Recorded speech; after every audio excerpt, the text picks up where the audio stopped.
ಭವಿಷ್ಯ ನಿಧಿ ವ್ಯಾಪ್ತಿಯಿಂದ ಹೊರಗಿರುವ ಉದ್ಯೋಗಿಗಳಿಗೆ ಸಾಮಾಜಿಕ ಭದ್ರತೆಯನ್ನು ಖಚಿತಪಡಿಸಿಕೊಳ್ಳಲು ನೌಕರರ ದಾಖಲಾತಿ ಅಭಿಯಾನ 2026 ವ್ಯವಸ್ಥಿತವಾಗಿ ಬಳಸಿಕೊಳ್ಳುವಂತೆ ನೌಕರರ ಭವಿಷ್ಯ ನಿಧಿ ಸಂಸ್ಥೆ ಇಪಿಎಫ್ಒ ಸಂಬಂಧಿತ ಸಂಸ್ಥೆಗಳಿಗೆ ತಿಳಿಸಿದೆ.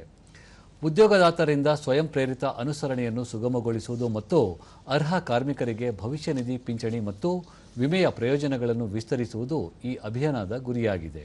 ಈ ವರ್ಷದ ಅಕ್ಟೋಬರ್ 31ರವರೆಗೆ ನೌಕರರ ದಾಖಲಾತಿ ಅಭಿಯಾನ ಜಾರಿಯಲ್ಲಿ ಇರಲಿದೆ ಎಂದು ಕಾರ್ಮಿಕ ಮತ್ತು ಉದ್ಯೋಗ ಸಚಿವಾಲಯ ತಿಳಿಸಿದೆ.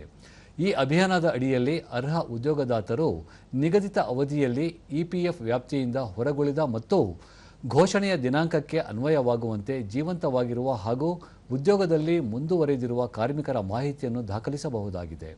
ಉದ್ಯೋಗದಾತರು ನಿಗದಿತ ಆನ್ಲೈನ್ ಕಾರ್ಯವಿಧಾನದ ಮೂಲಕ ದಾಖಲಾತಿ ಮತ್ತು ರವಾನೆ ಪ್ರಕ್ರಿಯೆಯನ್ನು ಪೂರ್ಣಗೊಳಿಸಬೇಕಾಗುತ್ತದೆ ಎಂದು ಸಚಿವಾಲಯ ತಿಳಿಸಿದೆ.